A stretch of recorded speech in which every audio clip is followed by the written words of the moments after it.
So this is a video I've wanted to make for a long time, throughout all my years of playing, whether 25 plus years as a professional guitar player to doing this for 10 years here on the internet or more. I have never come across a guitar brand more controversial, has more misconceptions about it, more myths attached to it than PRS Guitars. The first misconception I have to talk about affects me personally because people watching videos think, oh, those guys are getting paid by PRS to play those guitars in videos or to play those guitars on tour. And I'm here to tell you, PRS has never sent me a check for any of that. When it comes to guitar companies, they have something called Artist Relations Department, and that's where PRS is among the coolest of the cool because they reached out to me about 5 years ago and said, hey, we like what you do. We'd love for you to try one of our guitars and see if it suits what you're doing. So now after all those years of interaction, my relationship with PRS is such that I can say, hey, I'd really love to try and show off that SE594 or an SE DGT to some of my viewers or my paying subscribers on my website who are genuinely interested in what my opinion and want to hear me play it. So that's what we do. So I hope that sets the record straight on whether or not I get a check from PRS every time I play one of these in a video. Again, that's not happening. I genuinely enjoy the brand and I have friends at the company and I'm happy to support them. I'm glad I have this guitar to demo for you guys because there's other misconceptions about the SE line of products from PRS. And I kind of learned this speaking to a PRS rep the other day, and he said something that was really illuminating to me.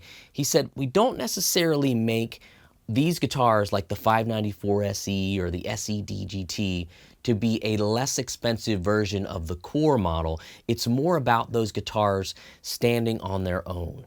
So the idea that they're going with is that, hey, we want to hit this price point and we want to make the best guitar we can in it. So I think that's really, really important because it's not a cheaper facsimile of the core model. It is a guitar that's supposed to stand on its own at that price range. And I think that's something that a lot of consumers don't think about. I think that's the thing to really consider when you're looking at these SE model guitars. How much guitar are you actually getting for the money as opposed to what am I missing by not spending an extra $2,000, $3,000, $4,000. The other thing that really blows me away about PRS is when they put out a guitar model, you get equal amounts of praise and straight up hatred towards it. I don't know where it comes from. Since when did the guitar community become Ford or Chevy or Democrat or Republican?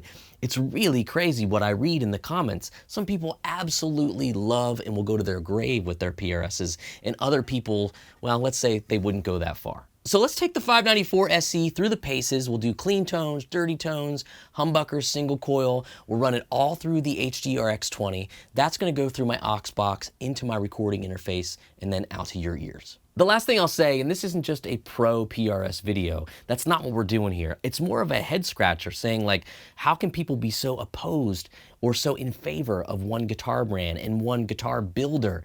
It kind of blows my mind because we have to think like, there is no more Leo Fender. There is no one at Gibson that has been there from the beginning.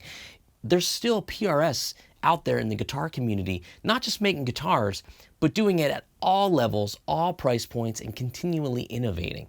I think that's a really, really cool thing that we should consider before we slam a company that's been around since the 80s, making really, really great stuff. So in the comments, tell me where you're at when it comes to PRS guitars. I'd love to hear all sides of the argument for and against. I just think it's kind of hilarious that people can freak out over an instrument that's supposed to bring you joy. And like always, guys, I'll put the link for the track that I'm playing to below. I'll put links for the gear as well. And there's a special link to enter to win a really cool Epiphone Casino that we're giving away to celebrate hitting 60,000 subscribers on the channel. All right, let's hear the SE594 and the HDRX20 from PRS.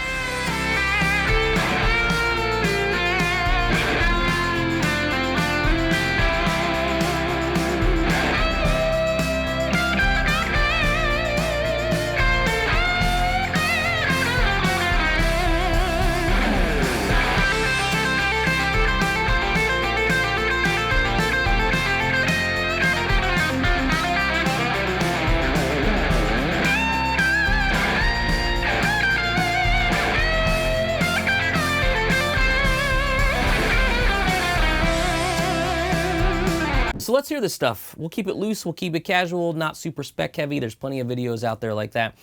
I always like to talk about sort of philosophy and approach when it comes to getting sounds and using gear like this that's in the $1,000 price range, both in amplifier and guitar, to get a lot of different tones for our money. So let's see if we can do that. We're going to play humbucker tones first, then we'll go to single coils, we'll do clean, we'll do dirty. We'll use the HDRX20 as our amplifier, of course.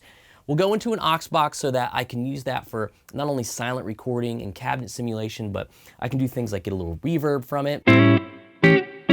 Nobody wants a dry guitar on the internet. It's the worst thing you could hear, in my opinion. So I use that so that I can get great tones from tube amps into my digital recording system here. So, or digital audio workstation. Do they still say that? I don't know. Anyway, so this is the neck pickup. Clean-ish, right? And when we want to get a clean sound like that from an amplifier like this that's got a master volume, let's talk a little bit about that. So we'll get to the guitar in a second. I like to take the master volume and I like to turn it up a good bit. That's really working the power amp and you're getting a lot of juice from the amp. But I keep the preamp volumes down so we're not pushing it into overdrive. But like a real tube amp does, when you push it, it will overdrive because you're hitting it harder with the gain you're sending from the guitar. And that's what I love about tube amps. So that neck pickup sounds pretty good. They're the 5815 LTS, they call them. And what I was told was basically, this is a pickup that's made in the spirit of the one in the core version, but it's made for this guitar. They like to say stands on its own. Okay, so it sounds good. But these guitars are girthy, they got a lot of punch from the mahogany, and that's going to make it sort of woofy and woolly. And when I record guitars, generally, I run the bass pretty low because it can be overwhelming in the mix. So even though I'm just a single guitar here that you're hearing, I still bring the bass down. And you'll hear most session players do that too. It's just something that once the amp is sort of under a microscope, you don't need all that bass. But it's great for live. So that's how I'm getting the clean sound. The treble and middle controls are pretty much straight up and down. There is a bright switch on this amp that is tied to the treble volume, and I have that engaged because, again, this is a woofy guitar. If I took it down, you can hear I'm going to need it back. If I had a Strat, I probably wouldn't need that.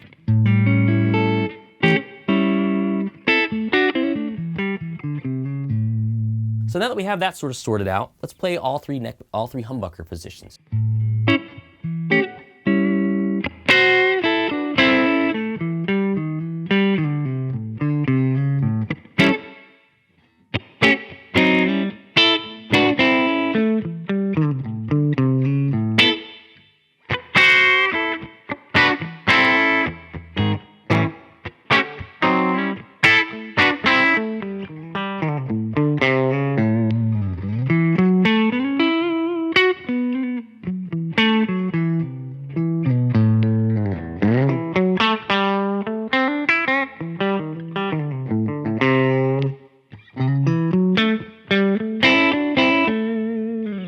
Yeah, so some nice options there, clean-wise.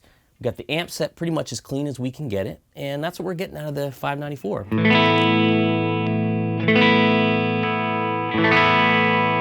The bridge pickup's got enough snarl. That's probably going to sound pretty good when we use overdrive. And of course, we'll hear the single coil sounds that we can get too. So let's mess around a little bit. We'll dial up the single coil sounds, maybe play with the amp a little bit too, and then here we get.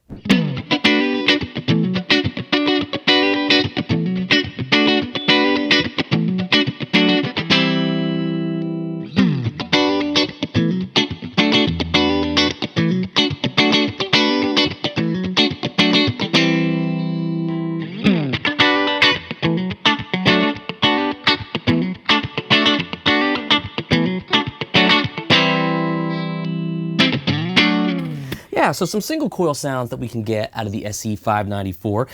They do call it indeed a coil tap.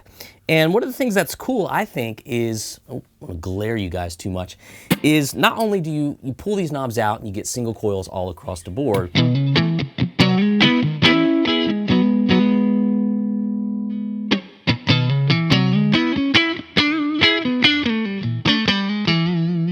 Now, one of the things is, it's not gonna turn your guitar of this style into a Strat, but it's gonna get you, you know, the idea of a single coil pickup, you know, and that sort of sound. You can hear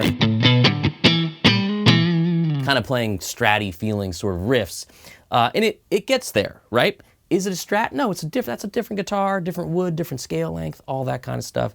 But this is a way to get some different tones. And when we use Overdrive, we'll really be able to see how it's useful. We go to the middle, of course, it's the middle position, but it's the inside coils. And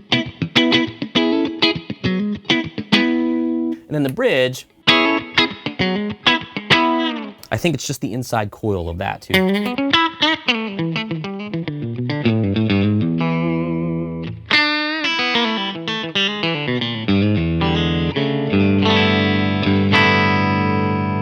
So it gets you a lot of variety. Now, one of the things they like to talk about is all of the different sounds you could get. So you could literally do a neck single bridge hum. So you could go here.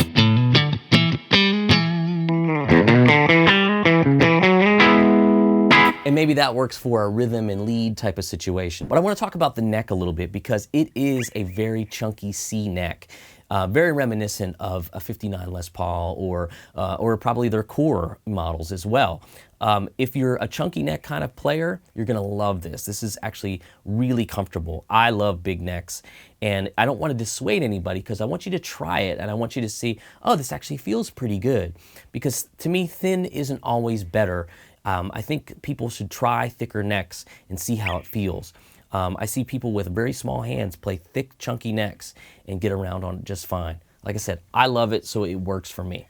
So now you got this rig and you want to dial up some dirty sounds and you want to really get the most out of this amplifier. So let's talk about how to do that. Let's say we're pretty much where we were to start with the clean tones there. What I'm going to do is I'm going to take my treble volume here and I'm going to turn it up to about 6. Let's do the bridge pickup. Here we get in real time. I haven't tried this. Yeah, sounds like rock and roll.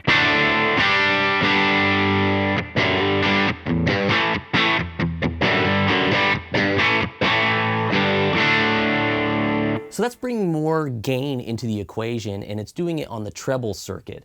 And I can continue to push that if I want, but let's add a little more gain from the bass volume. So a little more, saturation, getting over a cold. And maybe a little less definition to those higher frequencies, but you get more gain. So we'll bring that back. Notice the treble switch is still up. I want to keep that going. But maybe I want to add a little more mid-range snarl. Yeah, there's a switch on there that puts a little bit more of a boost in a particular mid-range frequency.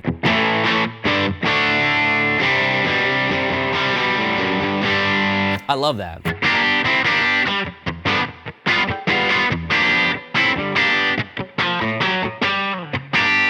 Yeah, sounds good. So let's keep the amp with the settings that it has and use the coil taps in these pickups. And I just tested it before I started rolling the cameras. And I was like, there's some freaking legit country sounds in here. Yeah.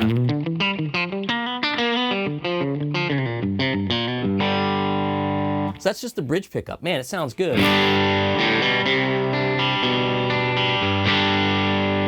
And you can hear there's the great amount of jangle there.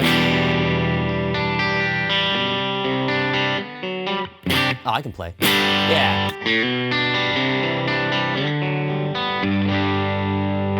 Back to humbucker.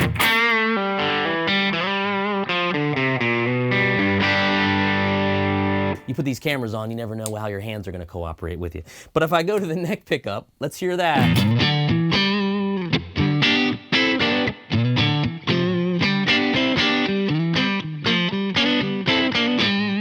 If you close your eyes, you're like, oh, that's a single coil. It really is. The thing that's hard to get over is the fact that you're playing a guitar like this and not a Strat style guitar, right? That's the trickiest thing. But, you know, with Overdrive, I feel like the single coil sounds actually really come alive, even more so than just, you know, stock clean. Pretty sounds. Go to the neck pickup, push the button.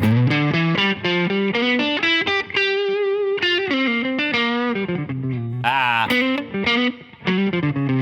That's what I wanted to do. Man, work. So for fun, I took the treble volume, cranked that. We got the bass volume at about 4 or 5, and the master is at about 5 as well. So let's hear what we got.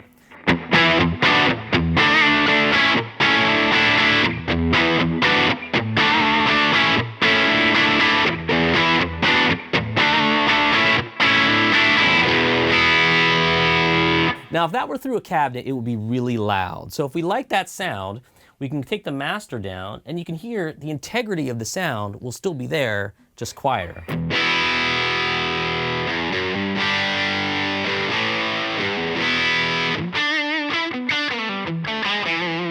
It definitely got quieter, but if I want to get it back to a more reasonable volume for our purposes. And you hear how woolly that is? It's because the bass starts to kind of get compressed as well. I turn the treble up. I'll turn it up all the way. So I think these amps sit in a sweet spot for that sort of rock tone, somewhere around there, about 4 on each one. Yeah, we get a nice balance of treble and bass. And this guitar sounds good, like let's not sleep on it. The fact that we're using this only to get all these tones is pretty great. So the HDRX20 is a nice little, kind of option if you're looking for something for your house with a master volume where you can get some nice overdriven tones. And it works well with pedals. In the intro song, I used the Mini Timmy Overdrive, and that's what I used to kind of get the lead sound. Everything else you heard in the track was all HDRX20 as far as the rhythm goes. So I wanted a little bit more compression and sustain. And you got to think, like, folks are putting pedals into Marshalls all the time. Everybody from Hendrix to Yngwie has been hitting their Marshall with some sort of pedal to get some more crunch and saturation. You could do that and you'll get great results with it too. I'm pretty sure you'll be happy with it. So I hope to accomplish a couple things in this video. Not only talk about the SE594 and the HDRX20, but talk about some of those PRS misconceptions and myths and controversies and all that stuff. But I want you guys to chime in. Tell me what your experiences are with either the gear I'm playing or PRS in general, what you love, what you don't like, what you would like to see them do. They actually do sniff around to our channels and they see what we're talking about. So you got something to say, put it out there. I'm sure they're listening. They definitely listen when they put out instruments that I think people want to get and get them at a nice price point, like the 594 or the DGT or some of the other SE stuff that's out there. Guys, don't forget you can download the track in the links below, and I'll also give you links to the guitar, the amp, anything else I was using in the video. And you can also grab a link to enter to win that Epiphone Casino we're giving away. We hit 60,000 subscribers. Thanks to folks like you. We want to pay it forward. We're going to give that guitar away, and be careful. Lots of bots out there that say, hey, you've won a guitar or you've won this. Please send me your email. We never do that. We contact you directly once you put your email in. So you heard it here first. Best of luck entering to win that casino. That's it, guys. I hope you dug this video. Really fun guitar for under $1,000, as well as the amplifier coming in around $799. Great rig for the two of them. Master volume. You can get some great tones at home. There's more on the channel coming, lots more fun stuff with gear and lessons. Don't forget to click all the links, and I'll see you next time.